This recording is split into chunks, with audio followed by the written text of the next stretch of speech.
Donation to the response and rebuilding efforts in the Southern California wildfires there. And as you know, Disney is the parent company of ABC 11 and KABC, the Los Angeles-based television station that's been on the front lines of the fire coverage from the beginning.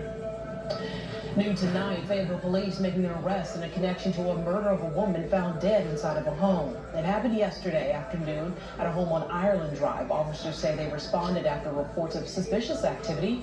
When they arrived, authorities found 57-year-old Sherry Miller suffering from serious injuries. EMS was called in, but she died there at the scene. Today, police arrested 40-year-old Christopher Walker in connection with Miller's death. He's charged with first-degree murder and being held at the Cumberland County Detention Center under no bond. In Harnett County, one person is dead after an overnight house fire. This all happened around 2 a.m. at a home on Cavett Road in Lillington. Firefighters say when they arrived, they found the home to be fully engulfed there in flames. And even at one point, the roof collapsed and crews had to pull back to stay safe. When they were able to put out the fire, they unfortunately found someone dead inside that home. Their identity has not been released as the investigation into how this all happened is ongoing. Now to a wild car chase unfolding in Johnston County. It all started yesterday when deputies say 20-year-old Donald Banks stole a car from a Raleigh home. Later that afternoon, he was spotted outside of Clayton driving that vehicle. Investigators say that's when he flagged down an elderly couple and stole their car. The couple was taken to the hospital with minor injuries. A short time later, Banks was spotted in that second stolen car.